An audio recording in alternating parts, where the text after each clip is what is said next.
Yo, what's going on, my nephews and nieces? It's your favorite old head, Uncle Demi, and today I have another special banger for you, right? Today we're gonna get in some more news and information that's been going on since the launch. But before we get into the video, make sure you drop a like, subscribe. As like of the video, push the video to the recommended, and of course subscribe and put your note in the game for my daily uploads. Without further ado, let's hop straight into the video, okay? So, if you got in the game early and you were just able to use it for the early release, outside of, the creators getting on the 3rd, a lot of y'all probably got it on the 4th. I'm very curious to know is what do y'all think right now? Just let me know right now immediately. Go in the comment section, put L or W as far as what you're thinking about the game.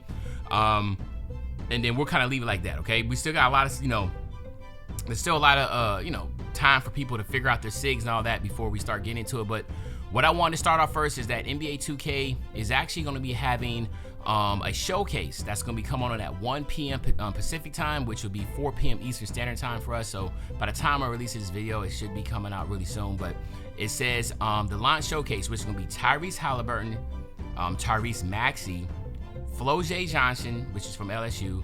I don't know who Shima Love is and Ariel Powers. I'm not sure where they are, so no disrespect. I just don't know who they are, but I'm guessing they're probably NCAA basketball players, maybe. But that's going to be on their Twitch channel, so if you want to see that, go check it out. Now, here we go. So now there's a couple things I want to do. First and foremost, a lot of people are having issues if they go to their phone, they get lagged out, or if they even try to go into the game. Now here's Splash. He is literally loading up the game. Every single time he loads up the game, he gets error coded. He can't even get into the game, which I know he's frustrated, and unfortunately, that's kind of how it is in the launch. And again, I know everybody wants perfection. It's not gonna be perfection, but this right here is kind of unacceptable. I mean, people literally cannot play the game. I was running with my Crizzy, and we could not even join each other in the event center. We had to wait outside the event center, join up. Crizzy could not open up his phone. If he opened up his phone, he'll get blue screen. So it was just so many workarounds to get the game to go. But yes, right now people are having a hard time loading up and playing, okay? Now, my man LaMonster, okay? My man LaMonster already found a glitchy move.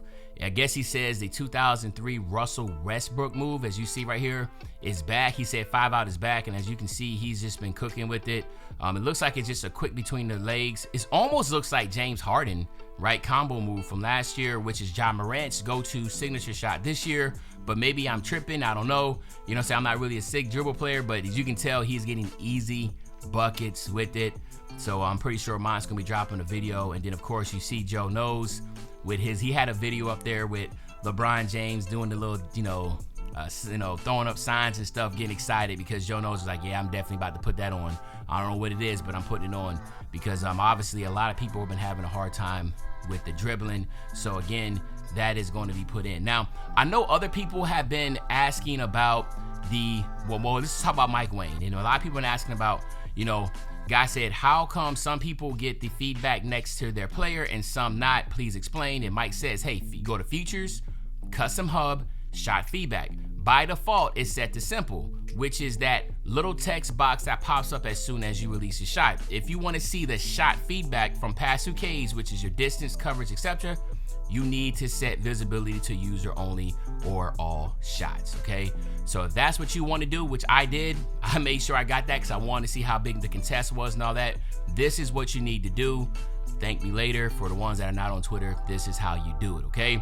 Now, Mike Wayne also was answering questions about, someone said, what's the difference between the shot time and visual cue in the jump shot creator versus the one in the controller settings? So in the controller settings, you can just change it simple to push, that type of deal, push, set, release. But when you do the custom jump shot, he's saying if you're using a custom jump shot from the shot creator, the shot time and visual cue slider will overwrite your controller settings. If you use a non-edited NBA player shot or playing in a team controlled mode, it will use your controller setting preference. So if you're using a build and you are, jump shot, and you customize it and then you move that slider up a little bit past, like maybe if you have it on, push, but you move it a little bit past push because you're finding like that's your sweet spot for you, understand that is not really push. It's like a custom type. So it might be just a little bit past push. So keep that in mind. If you are doing that, you might have it on set on your controller, but then when you edit it and you put it on push on your jump shot creator is going to be that custom release setting, okay? Mike Wayne also answered the question of, why does the ball bounce the rim on every green? Please fix it. And Mike said, no. If you're seeing the ball bounce around the rim a lot before going in, it means you're hitting the outside edge of the green window. You'll see swishes if your timing is perfect. I think that is absolutely beautiful.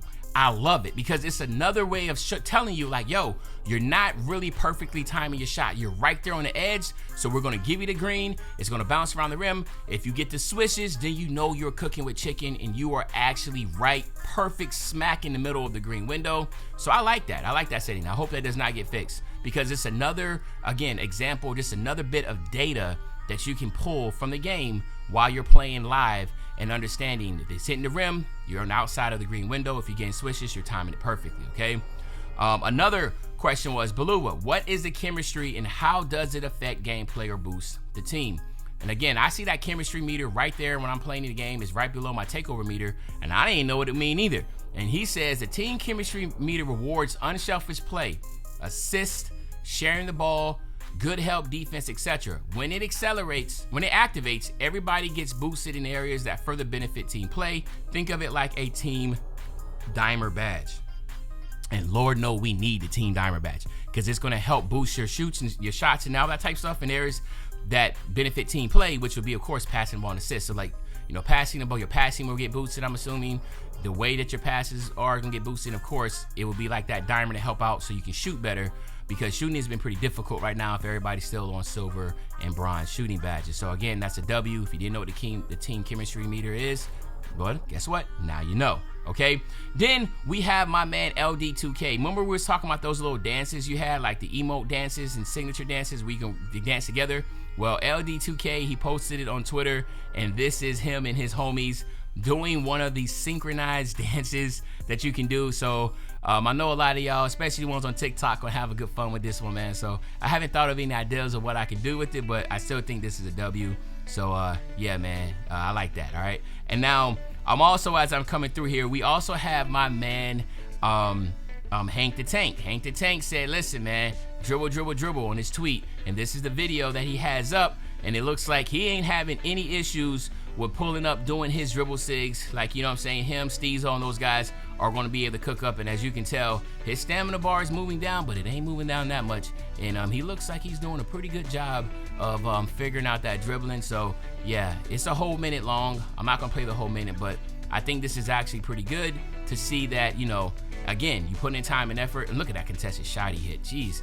Right? Like I said, man, some people are really picking it up the game quick. They're saying, yo, don't make any changes. So if you're complaining about dribbling, well, guess what? Hank is saying it is perfectly fine. Figure it out. Right? So that's pretty dope there.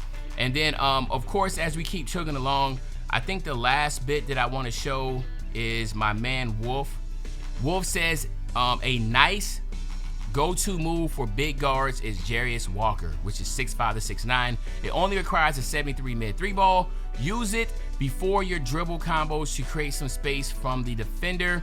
You can burst out of it both ways or just let the animation play out and shoot the ball. If you decide to lab up, let me know what you think. And I'm not gonna lie, I've been labbing up with this, and it is good. Jarius Walker is a really, really good animation to use. And again, this is the go-to shot. So this, when you got the go-to shot, just pick Jarius Walker. You hold R2 and you hold up on the right pro stick, and here start going to the animation. Remember, you can cancel out anytime and combo up out of that. I think this is a really good W, all right? Last but not least, this is going to be a big one. Mike Wayne says, if you ditch perimeter defense, this is going to happen, especially if you're short. Now, again, those are the one we just saw with Hank the Tank, where Hank fell down and the ball went in, right? He still greened it. And he said, Wolf said, build tip, don't skip out on perimeter defense if you don't want people to shoot over you. And then he said, also being tall is not going to save you on the perimeter. If your perimeter defense is low, you will struggle to contest shots. I think that's a W, because now that means every attribute matters in the builder. People have been having problems with layups also, because if you didn't put anything in your layup, you're not going to hit it. So at the end of the day, I think that this is a massive W. I'm really, really, really, really, really excited about that. But that's all the news I have right now. Of course, you know I will be keeping you updated with what's going on in social media around the 2K community. If you enjoyed the video, this is what you need to do. Make sure you drop a like, subscribe to the channel, and as usual, your favorite old head, Uncle Demi. I'll be back really soon with the banger, man. And you know, when I say back soon with the banger, you know exactly what I'm talking about. I'm talking about tomorrow, man. I'm out.